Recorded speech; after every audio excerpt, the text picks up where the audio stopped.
Hey everyone, and welcome back to our series of videos exploring angels as we dive into the mystical realm of Messianic Judaism.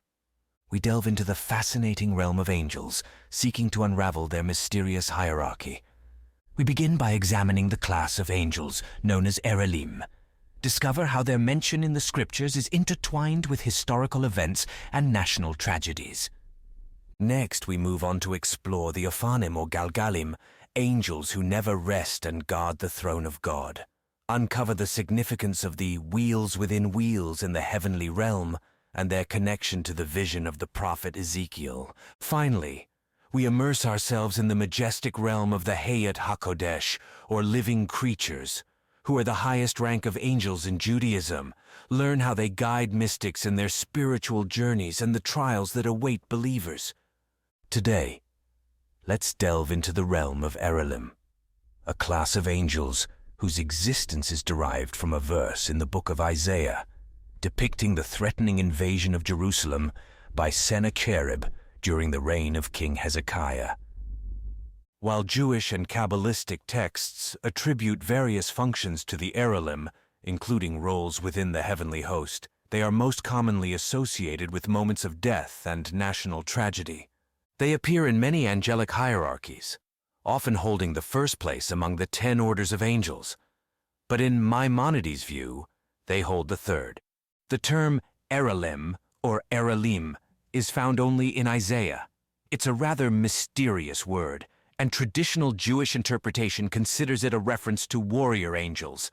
So, modern Jews and Christians often translate it as heroes or valiant ones. Quote, "Behold, their brave ones cry in the streets, the ambassadors of peace weep bitterly." At first glance, this passage seems unrelated to angelic beings, but the word translated as ambassadors is actually malak, the same word usually translated as angels. Reading the text this way adds an intriguing layer to the narrative. In apocryphal writings, the angel Ariel, meaning Lion of God, is often regarded as a warrior angel with the head of a lion. Some scholars even suggest an etymological connection between Erelim and the lion-headed angel Ariel. Recognizing the conceptual link between Erelim and Ariel, another passage takes on new significance. 2 Samuel 23:20, Benaiah son of Jehoiada was a valiant fighter from Kabzeel who performed great exploits. He struck down Moab's 2 mightiest warriors. He also went down into a pit on a snowy day and killed a lion.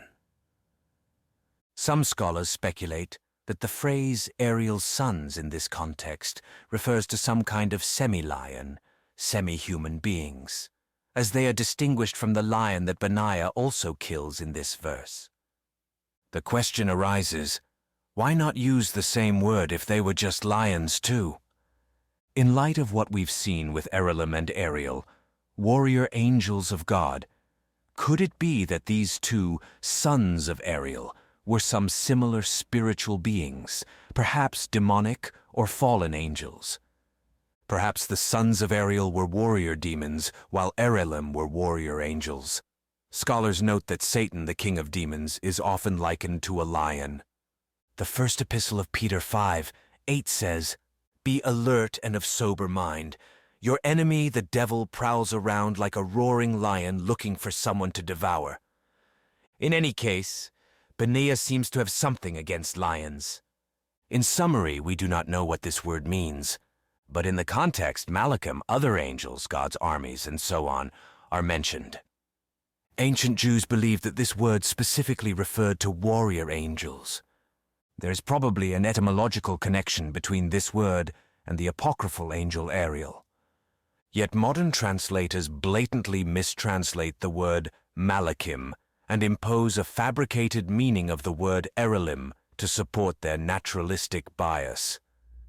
And we move on to the Ophanim, alternatively spelled as Ophanim, also known as galgalim. The Ophanim never sleep and guard the throne of God. In Christian angelology, they are also referred to as thrones.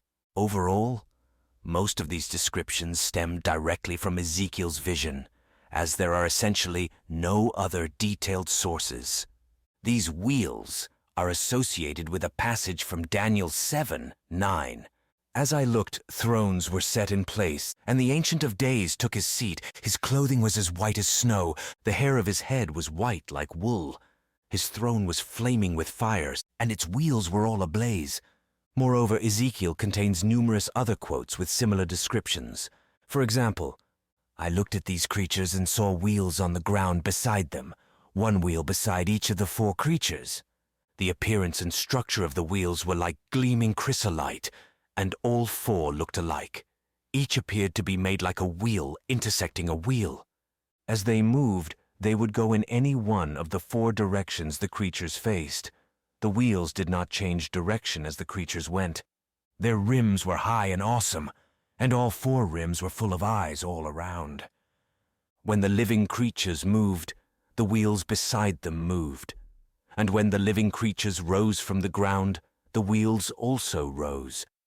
Wherever the spirit would go, they would go, and the wheels would rise along with them, because the spirit of the living creatures was in the wheels.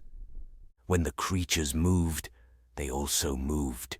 When the creatures stood still, they also stood still. And when the creatures rose from the ground, the wheels rose along with them, because the spirit of the living creatures was in the wheels.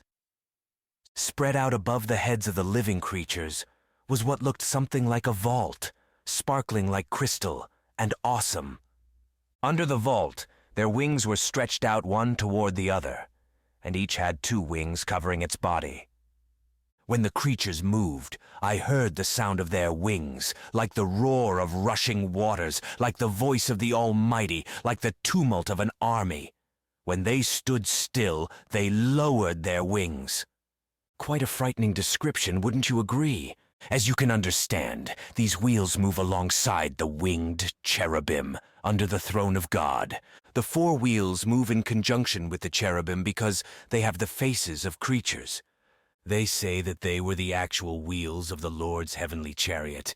Quote, "The four wheels had rims and spokes, and their rims were full of eyes all around." Ophanim are mentioned in some prayers, but that's about it. As I mentioned, the higher the rank of the angels, the less we know about them, and the less they are described. This fits into my mind in the following way. They are so grand and incomprehensible to the human mind that they cannot even be described. It's like describing a four-dimensional space while being in a three-dimensional one. In the Jewish angelic hierarchy, thrones and these wheel-like Ophanim are different beings. This is also true in the Kabbalistic hierarchy of angels. Let's move on to the first place in Maimonides' hierarchy, the Hayyot Ha-Kodesh, literally the living beings, described in the vision of the prophet Ezekiel about the heavenly chariot. According to Jewish and Christian tradition, there are four living beings, although their description depends on the source. The symbolic representation of the four living beings in religious art, especially Christian art, is called a tetramorph. The angels of the Hayyot Ha-Kodesh are the highest rank of angels in Judaism. They are known for their enlightenment and are responsible for maintaining the throne of God as well as keeping the earth in its proper position in the cosmos. The Hayyot are the angels of the Merkabah, who guide mystics on journeys through heaven during prayer and meditation.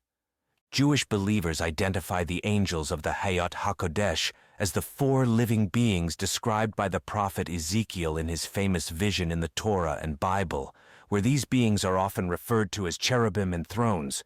You see, it's all very intricate. Some beings can be other beings, while others are those beings. The Hayyot Ha-Kodesh radiate such powerful light that they often appear to be made of fire. This light or fire represents their passion for God and how they reflect God's glory. Leader of all angels, Archangel Michael, is associated with the element of fire, which is also connected with all the highest angels of God, such as the Hayyot. In Kabbalah, the famous Archangel Metatron leads the Hayyot Ha-Kodesh.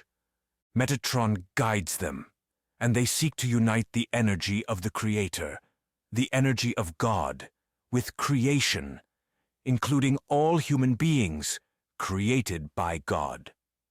When energy flows freely, as intended by God, people can feel the right balance in their lives.